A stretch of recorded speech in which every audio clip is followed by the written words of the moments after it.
It has been established that organized gangs, chiefly of Pakistani heritage, have not only groomed, raped, and tortured thousands of women and girls across Britain, but have also trafficked such victims overseas, particularly to Pakistan and other countries. The intent by perpetrators was to exert near total control, to prevent disclosure of the abuse, to obstruct homegrown investigations, and to continue inflicting abuse in environments with weaker safeguards.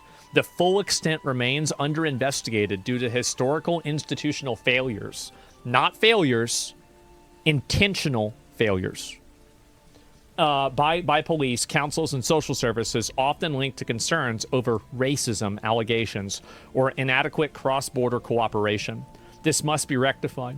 It is therefore recommended that a dedicated task force established within the Foreign, Commonwealth, and Development Office, working with a close liaison with the Home Office, police forces, and National Crime Agency, and its international partners. This unit should prioritize identification, location, safeguarding, and urgent repatriation of affected British women and girls. This means enhanced consular support, intelligence sharing on missing persons cases reported in known grooming hotspots, targeted reviews of passports and travel records linked to known perpetrators, and diplomatic pressure on destination countries for victim extraction and evidence gathering. National compensation scheme for grooming victims must be set up at once. Despite providing evidence that helped convict the leader of a Rotherham-based rape gang, Sammy Woodhouse has refused compensation by CISA on the grounds that she had consented to her own abuse. Sammy Woodhouse was refused compensation because she consented to her own abuse. In our view, awards should be updated to reflect the lifelong harm documented in survivor testimony, including loss of education, employment, mental health, physical health, family health. The scheme must be funded as a levy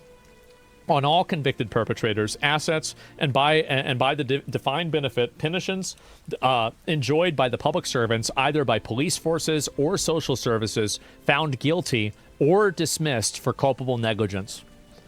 The law must place the protective family at the center of safeguarding.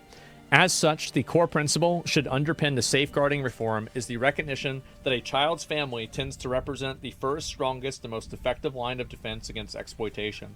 Families may experience responses that frame them as primarily the contributors to risk rather than the potential safeguards against it.